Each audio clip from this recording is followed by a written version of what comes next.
दोस्तों गांव की एक ऐसी लड़की जो कि मिडिल क्लास फैमिली से थी, लेकिन भाई मेरी वो सुंदर इतने थी कि उसकी सुंदरता के बराबर कोई लड़की गांव में नहीं थी।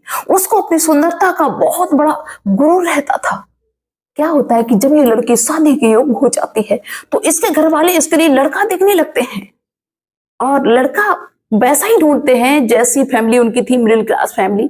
ज्यादा पैसे वाले थे नहीं, दहेज दे नहीं सकते थे, इसलिए एक ऐसा ही परिवार ढूंढ रहे थे कि भाई अच्छा खासा हो, लड़का बढ़िया हो। क्या होता है कि इस लड़की के भाई और पिता लड़का देखने के लिए जाते हैं तो इनको एक ऐसा परिवार मिल जाता है जो कि लोग बहुत ज्यादा, उस घर के लोग सुलझे हुए थे। खासकर वो लड़का जिसको उन्होंने पसंद किया अपनी बेटी के लिए, वो बड़ा संस्कारी, पढ़ा लिखा, शिक्षित। उसकी बात करने का तरीका इसके भाई और पिता को इतना अच्छा लगा कि उन्होंने पहली बार उस लड़के से अपनी बेटी की शादी तय कर दी। बिल्कुल भी सोचा विचारा नहीं, क्योंकि उनको ऐसा लग रहा था कि ये लड़का जैसा है, जिस टाइप का है, उस हिसाब से ये बहुत बड़ी पोस्ट पे पहुंचेगा, क्योंकि इसके पास डिग्री तो अच्छी खासी है ही। मेहनत मजदूरी करके जैसे भी करके इसके घर वालों ने इसको पढ़ाया है, ये जरूर बड़ी पोस्ट पे जाएगा। शादी तय हो जाती है, यहाँ तक कि भाई शादी की जब डेट नजदीक आ जाती है, सारी व्यवस्थाएं करते हुए शादी का दिन आ जाता है। सारे रिश्तेदार इकट्ठे होते हैं, लड़की के घर पे भी और लड़के के घर पे भी। शाम हो जाती, बारात आ जाती है, जयमाल का टाइम हो जाता है, और भाई जयमाल स्टेज पे जब वो लड़की जयमाल लेके पहुंचती है तो उसने जैसे ही उस लड़के को देखा तो जयमाल जो हाथ में ली थी माला, उसको फेंक दिया दूर। और भरी समाज में इतने सारे लोग भरे थे, कहने लगी पिताजी इससे अच्छा है, इससे शादी करने से अच्छा है कि मैं एक सुअर से शादी कर लूं। यही तुमको शादी करने के लिए मिला था। क्योंकि उसको अपनी सुंदरता पे बहुत ज्यादा गुरूर था। वो लड़का ज्यादा सुंदर नहीं था। उस लड़की ने शादी हल्ट कर दी, किसी और से शादी कर ली। लेकिन वही लड़का जब 5 साल बाद एसडीएम बन के उसके सामने जाता है तो वो नजारा जो था उसको हम आपको बताना चाहते हैं। दोस्तों ये कहानी बहुत ही इंटरेस्टेड है और इसके बाद में इससे आपको बहुत कुछ सीखने को मिलेगा। तो आइए, आप सभी का बहुत बहुत स्वागत है मेरे YouTube चैनल में एक और नए वीडियो में। दोस्तों ये कहानी है उत्तर प्रदेश के इलाहाबाद के पास एक गांव की। क्या होता है कि इस गांव में सभी किसान रहते हैं, नॉर्मल सी, ज्यादा कोई पैसे वाला नहीं। उनमें से एक ऐसा परिवार, जिस परिवार में एक ऐसी बेटी थी जो कि भाई मेरे सुंदर बहुत थी। इतनी सुंदर थी कि उसको अपनी सुंदरता पे घमंड बहुत ज्यादा था। उसको हमेशा ये लगता था कि जितने हम सुंदर हैं उतना कोई सुंदर नहीं है, और हमेशा अपनी सहेलियों से ये कहा करती थी कि ऐसे ऐरे गैरों के हम कभी मुंह नहीं लगते हैं, इनको कभी मुंह नहीं लगाते हैं। हम एक ऐसे लड़के से शादी करेंगे जो हीरो जैसा दिखता हो, राजकुमार जैसा दिखता हो। लड़कियां कुछ नहीं कहती थी कि ठीक है भाई देखेंगे। लेकिन दोस्तों जो किस्मत में होता है उसका कौन जानता है। इस लड़की को हमेशा इस चीज का गुरूर रहता है। जब भाई मेरी लड़की शादी के योग हो जाती है तो इसके पिताजी इसके लिए लड़का देखने लगते हैं, इसके भाई के साथ में मिलकर लड़का देखने लगते हैं। और जो बिचौलिया होता है जिससे बात करते हैं कि भाई मुझे लड़का दिखाओ, उससे ये कहते हैं कि देखो मेरे पास देने के लिए ज्यादा कुछ नहीं है, हम किसान हैं, मेरे पास थोड़ा बहुत देने को है। वैसे हम पूरी कोशिश करेंगे अपनी बेटी को सब कुछ देने के लिए, लेकिन मेरी बेटी सुंदर है, मुझे कोई ऐसा लड़का दिखाओ जो लड़का समझदार हो, शिक्षित हो, पढ़ा लिखा हो, संस्कारी हो, और उनका जो परिवार हो वो सारे लोग अच्छे हों। तो बिचौलिया एक ऐसे परिवार में ले जाता है जहां पे वो सारे गुण मिल जाते हैं जो उसके पिताजी चाहते थे कि घर वाले भी अच्छे हों, समझदार हों, प्लस वो जो लड़का हो जिससे हम शादी करें वो लड़का भी समझदार हो, शिक्षित हो। तो भाई मेरे जिस परिवार में ले जाते हैं वो सारे गुण मिल जाते हैं। खासकर जो लड़का था वो बहुत अच्छा, संस्कारी, पढ़ा लिखा, समझदार, 3-4 उसके पास डिग्रियां। लड़की के पिताजी ने जब उस लड़के से बात की तो उनको ऐसा लगे कि अब इसके अलावा हम किसी दूसरे लड़के को नहीं देखेंगे। उस लड़के से बात करके उसके पिताजी इतने ज्यादा इंस्पायर हो जाते हैं कि वो सोचते हैं कि आप रिश्ता इसी से करेंगे, क्योंकि उनको ये चीज प्यास रही थी कि ये समझदार है, शिक्षित है, इसके बाद इसकी पढ़ाई लिखाई अच्छी है, ये जरूर किसी बड़ी पोस्ट पे जाएगा। लेकिन वो जो लड़का था वो ज्यादा पैसे वाला घर का नहीं था, ज्यादा पैसा नहीं था। मेहनत मजदूरी करके उनके माता पिता ने अपने बच्चे को काफी डिग्रियां दिलाई थी, पढ़ाया था अच्छी जगह पे, लेकिन पैसा नहीं था ज्यादा। क्या होता है कि भाई जो जिस लड़के से शादी तय हो जाती उस लड़के का नाम होता है अनुज अग्रवाल।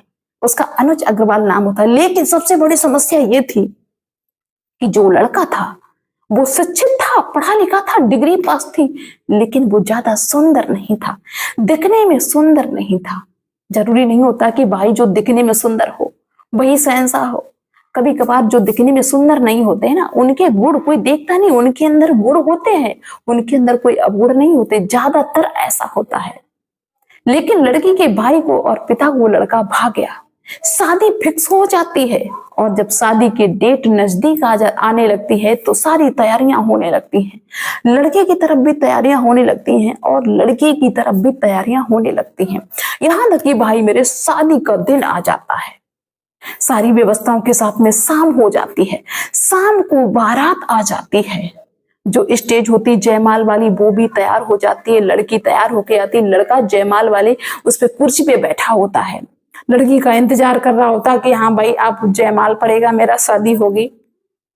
क्या होता है कि जब लड़की जयमाल लेके स्टेज पे पहुंची, जब तैयार होके आई, उसके बाद में जब वो स्टेज पे पहुंची अपनी सहेलियों के साथ में, और उसने लड़के को देखा कि ये तो बिल्कुल सुंदर ही नहीं है, ये तो काला है, बिल्कुल क्रूर, इसकी शक्ल नहीं अच्छी। तो उस लड़की ने वहीं से वो जयमाल जो लिए थी माला डालने के लिए, उसको फेंक दिया और अपने पिताजी को तेज से बुलाने लगी, कहने लगी पिता, इससे तुम मेरी शादी तय करके आए हो, इससे हम शादी करेंगे, इसका और मेरा कोई जोड़ है क्या? इससे अच्छा है कि मैं किसी गधा से शादी कर लूं, तुमको यही लड़का मिला है। ऐसे ही लड़के होते हैं, इनको ही लड़का कहा जाता है। दोस्तों, इतनी बेइज्जती की उस लड़के की, इतनी बेइज्जती की, लेकिन लड़का चुपचाप सुनता रहा।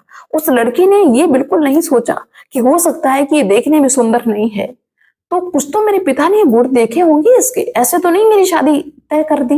लेकिन उस लड़के ने ये बिल्कुल नहीं सोचा, क्योंकि उसको अहंकार था अपनी सुंदरता पे। उस लड़के से शादी हल्ट हो जाती, भाई मेरे शादी रुक जाती है। लड़का चुपचाप बैठा रहता है, क्योंकि वो सोचता है कि हम इतने अमीर भी नहीं है और सुंदर भी नहीं है। कुछ भी नहीं बोलता है कि आज मेरे हालात ऐसे हैं, भगवान ने मुझे सुंदर नहीं बनाया तो इसने मेरी बेइज्जती कर दी।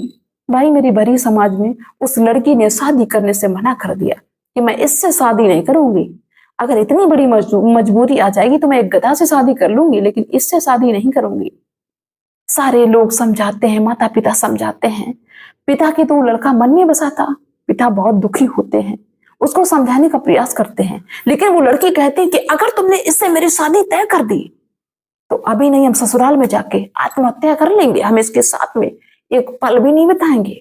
तो घर वालों की मजबूरी हो जाती है, लेकिन जैसे तैसे और भी ज्यादा समझाने का प्रयास करते हैं। लेकिन तब तक गांव के किसी एक व्यक्ति ने पुलिस को सूचना दे दी कि ऐसी ऐसी यहाँ पे बात हो गई है। दोस्तों, पुलिस वहां पे पहुंच जाती है और पुलिस उस लड़की की बात को सुनती है कि हम इससे शादी नहीं करना चाहते हैं। तो पुलिस वाले उस लड़की के घर वालों को समझाते हैं कि देखो, अगर लड़की की इच्छा नहीं है, ये उसका अधिकार है, वो अपने अधिकार की बात बोल सकती है, उसकी इच्छा नहीं है शादी करने की तो तुम जबरदस्ती उसकी शादी ना करो।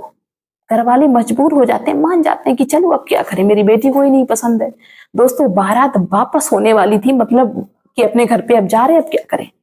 तभी एक गांव के गरीब किसान, वैसे किसान ये भी थे, एक दूसरा किसान आता है उनके पास में, लड़के के पिताजी के पास में, और उनके पैरों पे अपना सर रख देता है। कहता है कि भाई साहब, वैसे छोटे मुंह बड़ी बात करना शोभा नहीं देता है, लेकिन हम आपसे अपने दिल की एक बात कहना चाहते हैं। तो उनको तो वैसे भी इंसल्टी महसूस हो रही थी कि हम कैसे बात करें, अपनी बारात लड़की की वापस लेके जा रहे हैं, ये बदनामी की बात हो गई। तो कहते कि बताओ भाई क्या बात है। तो सभी के सामने वो जो गांव का किसान आदमी था, गरीब था, वो कहता है कि मेरे पास कुछ भी नहीं देने को है, लेकिन अगर आप अभी मेरी बेटी से शादी कर लो, बारात वापस ना ले जाओ, अभी इसी मंडप पे, अभी यहीं पे मेरी बेटी के साथ में अगर शादी कर लो तो आपकी बहुत बड़ी मेहरबानी होगी, अपने बेटे के साथ में मेरी बेटी की शादी कर लो। मेरे पास कुछ देने को नहीं है, लेकिन हम पूरी जिंदगी तुम्हारी इज्जत करेंगे। दोस्तों, जब इस तरह की बात होती, पहले तो वो मना कर देते कि नहीं, अब हम इस गांव से शादी ही नहीं करेंगे। लेकिन जब सभी लोग समझाते हैं तो उस लड़के के जो पिताजी थे, अनुज के पिताजी, तो वो मान जाते हैं और अपने बेटे अनुज की शादी उसी लड़के से कर लेते हैं। अब कोई वहां से दहेज वहेज कुछ नहीं मिला, क्योंकि अचानक में शादी उस लड़की से करनी पड़ी। तो यहाँ तक कि भाई उस अनुज की शादी उसी गांव से हो गई, एक गरीब लड़की से। गरीब ये भी थी, लेकिन वो इनसे भी ज्यादा थोड़े बेचारे गरीब होंगे, वो नहीं अरेंज कर पाते खाने पीने का इंतजाम, तो वो शादी कर देते हैं। अब बारात लौटी तो बहू लेके ही लौटी। चलो कोई बात नहीं, यहाँ की सब कहानी समाप्त हो गई। अब भाई मेरे क्या होता है कि 2 साल बाद उस लड़की जो सुंदर थी, उसकी एक ऐसी जगह पे शादी तय होती है कि लड़का क्या शहंशाह, इतना सुंदर लड़का, इतना सुंदर। और उसकी किस्मत इस लड़की की इतनी अच्छी कि जो उसके ससुराल वाले वो भी पैसे वाले, उस लड़के को वो लड़की पसंद आ गई थी, इसलिए वो शादी कह रहा था कि कुछ भी जो तुम्हारी इच्छा हो वो दे देना, हम इसी लड़की से शादी करेंगे। शादी तय हो गई। अब लड़की बहुत खुश कि देखो उससे क्रूर से शादी करते, वो देखो गांव की क्रूर लड़की से शादी करके गई है उसके साथ में, हम उससे शादी करते। ऐसे लड़कों से शादी हम करते नहीं करते। क्या होता है कि जब उस सुंदर लड़के से उस लड़की की शादी हो जाती है तो बहुत खुश, जब वो ससुराल में पहुंच जाती है बहुत खुश, कुछ दिन समय बीतता है बहुत खुश। लेकिन जो वो सुंदर लड़का था उसके अंदर भाई गुण कुछ भी नहीं थे, वो देखने में ही सुंदर लग रहा था, कोई भी गुण नहीं था। शराब वो पीता था, लड़केबाजी वो करता था, सट्टेबाजी वो करता था। अब इस लड़के ने दिन के दिन वो चीजें शुरू ज्यादा से ज्यादा करने लगा, शराब ज्यादा पीने लगा, सट्टेबाजी करने लगा, लड़कीबाजी करने लगा। ये लड़की रोकती, मना करती सीमा, लेकिन वो लड़का नहीं मानता। जब ये ज्यादा सख्ती करती तो वो इसको मारता। अब इस लड़की को ये लगने लगा कि मैंने इसको सुंदर देख के इससे शादी की, ये तो मेरी सुंदरता की तरफ देख ही नहीं रहा है, ये तो दूसरी लड़कियों पे मर रहा है, ये मेरी बात भी नहीं मान रहा है, ये तो बड़ा बदतमीज है। अब ये लड़की घुट घुट के जी रही। लेकिन और लड़के ने पता क्या किया कि जो उसके पिताजी की प्रॉपर्टी थी उसको भी खत्म करने लगा, उसको भैया चाट के खाने लगा। क्योंकि अब शराब पीता है, सारे काम ऐसे करता है जिसके लिए पैसा चाहिए। अब पैसा कहाँ से आएगा, चोरी तो नहीं करोगे, तो घर की जो प्रॉपर्टी थी उसको समाप्त करने लगा। यहां तक कि इतना दोस्त होके 1-1, 2-2 बजे रात को आता कि उसकी पत्नी को यही नहीं समझ में आता कि अब मैं क्या करूं, इससे सही से बात करूं या इससे उल्टे से बात करूं। दोस्तों यहां तक कि उस लड़की का जो जेवर था, प्रॉपर्टी तो उसने बेची खा ली, शराब में उड़ा दी, जुए में उड़ा दी, हार गया। और जो उस लड़की का जेवर था वो भी उसने बेचना शुरू कर दिया। जब वो जेवर नहीं देती तो मारता। 2 बच्चे हो गए। दोस्तों अब इस लड़की का समय इतना ज्यादा खराब, जब वो अपनी कोई जिम्मेदारी नहीं ले रहा, ना बच्चों की जिम्मेदारी ले रहा, ना बीवी की जिम्मेदारी ले रहा, तो उसके घर की स्थिति खराब।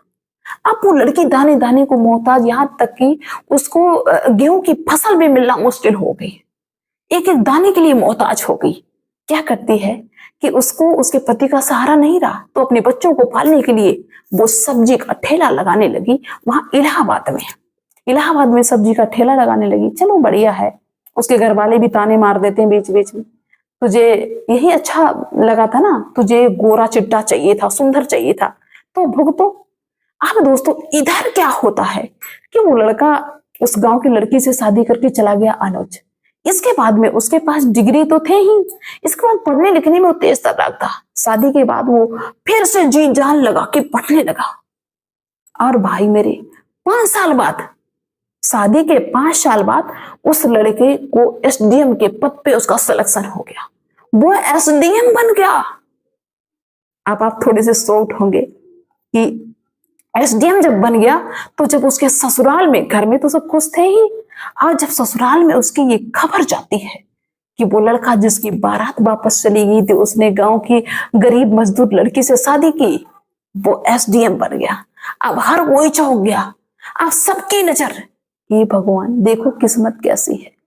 अब इस लड़की के घर वाले अपना सर पीट रहे कि इनकी बेटी की हालत खराब है, सब्जी बेचने लगी।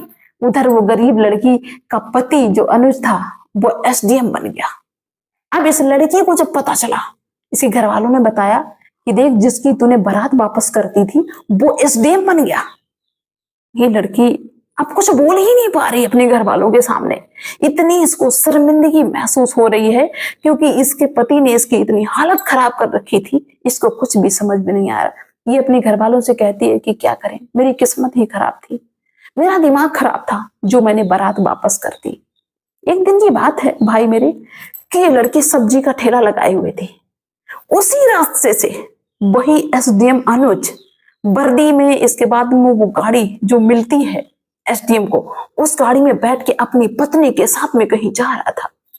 तभी देखा कि अचानक से नजर पड़ गई उस ठेला पे जहां पे वो लड़की सब्जी बेच रही थी। एसडीएम अनुज अपनी गाड़ी वहीं रोकते हैं जहां पे उस ठेला पे वो सब्जी बेच रही थी। पास में उनकी पत्नी बैठी हुई है जो उसी गांव की गरीब की लड़की थी। और अनुज उतर के जाते हैं उस ठेला के पास में। जैसे ही सीमा की नजर पड़ी, ये वही लड़का है जिसको मैंने बेइज्जत किया था, एसडीएम बन गया। तो वो अपने चेहरा को छुपाने की कोशिश करती है। वैसे अनुज कहते हैं कि तुम अपने चेहरा को ना छुपाओ सीमा, और बताओ कैसा हाल है तुम्हारा। तुमने एक सुंदर लड़के से शादी करके यहाँ पे सब्जी बेच रही हो। मुझे तो नहीं ऐसी उम्मीद थी कि तुम सब्जी बेचोगी। तब वो रोते हुए कहती है कि मुझे माफ कर दो, आज मेरी आंखें खुल गई हैं। मैंने समझ नहीं पाया, मेरे घर वालों ने इतना अच्छा रिश्ता मेरे लिए ढूंढा, लेकिन मैं समझ नहीं पाई। मुझसे बहुत बड़ी गलती हो गई। और फपक फपक के रोने लगी। अनुज उसकी स्थिति के बारे में पूछते हैं तो सारी स्थिति बताती है कि मेरा पति शराब बहुत पीता है, सट्टेबाजी करता है, जो भी घर में था सब कुछ बेच दिया। अब मेरी किस्मत ही खराब थी तो मैं क्या करूं। सीमा हाथ जोड़ने लगती है कि मैंने आपको बेइज्जत किया, आपकी इंसल्ट की, इसलिए हम आपसे माफी चाहते हैं। हाथ जोड़ के खड़ी हो जाती है। तो वो एसडीएम अनुज कहते हैं कि आप मुझसे माफी ना मांगो, शायद तुमने मुझे बेइज्जत ना किया होता तो शायद हम इतनी और मेहनत ना करते जो हम एसडीएम बन जाते। तुमने मुझे बेइज्जत किया तो मैंने और दिन रात मेहनत करके पढ़ाई की और आज हम एसडीएम बन गए। और कहते हैं कि जिंदगी में कभी भी किसी की गरीबी का, किसी के फटे कपड़ों का, कभी किसी के खराब चेहरे का मजाक मत बनाना, क्योंकि समय पलटते हुए देर नहीं लगती है। और कोई मजदूर है, किसी के फटे कपड़े, हो सकता है कि वो बहुत बड़ी मुसीबत में फंसा हो, उसकी परिस्थिति कैसी है हमें नहीं पता होता है कि वो किस सिचुएशन से गुजर रहा है। हो सकता है कि वो बहुत बड़ी परेशानी में फंसा हो, इसलिए कभी किसी की बेइज्जती नहीं करनी चाहिए। तुमने मेरी बेइज्जती की, लेकिन तुमने ये नहीं सोचा कि उस वक्त मेरे दिल पे क्या गुजर रही होगी, या हम अंदर से कितने अच्छे हैं। इस चीज को तुमने नहीं देखा, तुमने सिर्फ ऊपर की चमड़ा को देखा और ऊपर की सुंदरता की वजह से आज तुम्हारी ये स्थिति है। लेकिन तुमने मेरे दिल की गहराई को नहीं देखा कि हम ऊपर की अपेक्षा अंदर से कितने अच्छे हो सकते हैं। दोस्तों मुंह लटका के खड़ी है। दोस्तों इस कहानी को सुनाने का मेरा ये उद्देश्य है कि कभी किसी को ऐसे जज मत करो कि देखने में सुंदर नहीं है तो वो ऐसा ही होगा। कौन कितना गंभीर है, कौन कितनी गहराई में है, इस चीज को हम उसका चेहरा देख के अंदाज नहीं लगा सकते हैं, क्योंकि लड़कियां इस तरह की गलती करती हैं। ऐसा नहीं करना चाहिए। तो भाई इस तरह की गलती नहीं करनी है।